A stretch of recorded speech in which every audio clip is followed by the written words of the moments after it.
안녕하세요. 시설 관리와 전기 실무에 대해서 알려드리는 현직 전기안전관리자 시설연구소입니다. 전기 기사를 두고 하는 얘기들 중에 가장 많이 듣게 되는 얘기들 중 하나가 바로 자격증과 실무는 별개다라는 말입니다. 이 얘기는 전기 기사가 없는 분들이든 있는 분들이든 가리지 않고 많이들 하시는 얘기입니다. 사실 이 얘기는 반은 맞고 반은 틀린 얘기입니다. 일단 한 가지 짚고 넘어갈 부분은 전기 기사 자격증을 취득한다고 해서 취득 직후에 현장의 모든 문제를 해결할 만한 완성된 능력을 갖추는 것은 아니라는 점입니다. 우리가 책에서 공부하면서 보는 것은 잘 짜여진 완벽한 조건의 회로들입니다. 그런데 현장은 그렇지 못한 경우가 많습니다. 결선이 엉망인 경우도 있고 과부하로 전선이 뜨끈뜨끈해지는 경우도 있습니다. 자격증 공부에서 다루는 내용은 나무로 치면 뿌리 부분에 해당하는 내용을 가르쳐 줍니다. 전기의 기본 정보와 특성들을 알아야 그 다음 실무에 대한 내용을 다룰 수 있기 때문입니다. 따라서 자격증이라고 하는 것들은 기본적으로 기초 지식에 해당합니다. 운전면허를 생각하면 쉽습니다. 자격증 취득은 숙련도를 증명하는 것이 아니라 기본 자격을 갖췄다는 것을 증명하는 것입니다. 자격증은 실무를 제대로 배우기 위한 최소한의 자격이고 입장권입니다. 그러면 지금부터 각 과목별로 실무와 연관된 부분은 어떤 것들이 있는지 하나씩 알아보도록 하겠습니다. 회로 1호는 전기의 기본 개념이자 전기 문제 해결의 근본 지식을 가르쳐 줍니다. 현장에서 차단기가 떨어졌을 때 차단기가 떨어진 것이 단순 차단기 고장인지 아니면 과부하나 누전, 단락인지 그 원인을 파악하고 판단하는 근거가 됩니다.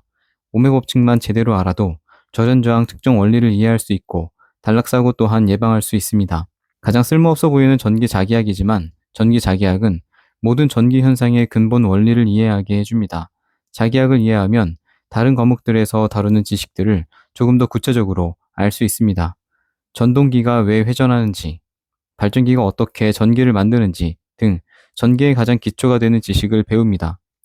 건물의 모든 펌프, 팬, 엘리베이터는 유도 전동기입니다. 전기 기기에서 Y델타 기동 방식 같은 원리를 알아야 모터 기동 실패의 원인은 무엇인지, 과부하가 걸리면 어떻게 조치해야 하는지 그 해결 방법을 알 수 있습니다. 전동기 기동 방식을 모르면 MCC 반의 마그네트들이 왜 어떤 건 한 개고 어떤 건 두 개인지 알 수가 없습니다. 전기 기기라는 과목을 통해 직입 기동, Y델타, 리액터 기동, 정력 운전 등 각종 기기들의 원리들을 배워 실제 현장 실무에 적용할 수 있습니다. 전력공학은 건물의 혈관을 이해하는 것과 같습니다. 우리가 관리하는 수변전실의 모든 설비, VCB, ACB, 변압기, ATS 등이 전력공학에 모두 나옵니다. 정전이 됐을 때 비상발전기가 자동으로 돌고 ATS가 자동 절체되는 원리, 보호개전 시스템, 역률이 무엇이고 역률 개선은 어떻게 하는 것인지 이런 정보들을 가르쳐 줍니다. KEC는 곧 기준입니다. 법을 모르면 뭔가를 새로 설치할 수가 없습니다. 또한 기존에 설치되어 있는 것들을 봐도 문제가 뭔지 짚어낼 수가 없습니다. 분전반을 새로 설치한다고 할 때 전선이나 케이블은 어떤 걸 써야 하는지, 굵기는 어떻게 산정해야 하는지, 차단기 용량은 얼마짜리로 해야 하는지 그 모든 기준이 전기설비 기술 기준에 나와 있습니다. 이 기준을 무시하고 사용하면 안 되는 자재를 사용한다면 법규 위반은 기본이고 나중에 화재로도 이어질 수 있게 됩니다. 실기시험은 실무와 더욱 밀접하게 연결되어 있습니다.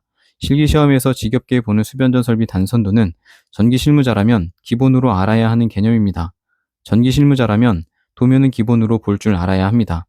대부분의 건물들의 수변전 설비 구성을 이해하려면 실기에서 배우는 단선 결선도를 먼저 이해해야 합니다.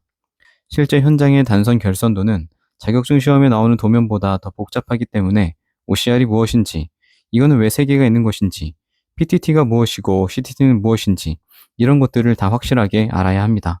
시퀀스 회로도 마찬가지입니다.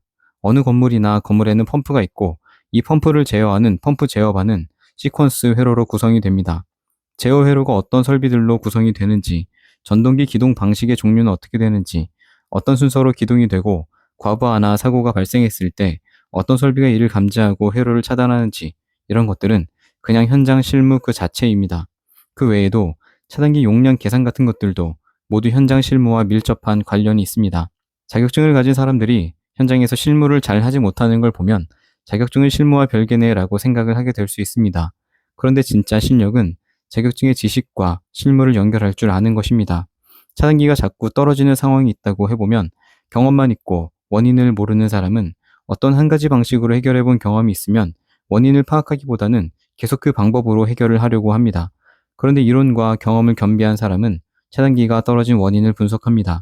차단기가 떨어진 원인이 과부하인지, 아니면 누전이나 단락인지, 그것도 아니라면 단순 차단기 고장인지, 이러한 것들을 순서대로 차근차근 점검합니다. 절연 저항의 값이 높다는 건 어떤 의미인지, 오매 법칙을 적용해 그 측정 원리를 이해합니다. 현장에서 마주하는 수많은 문제들을 해결할 때 자격증에서 배운 이론은 우리에게 나침반이 되어줍니다. 물론 자격증 취득은 끝이 아닌 시작입니다.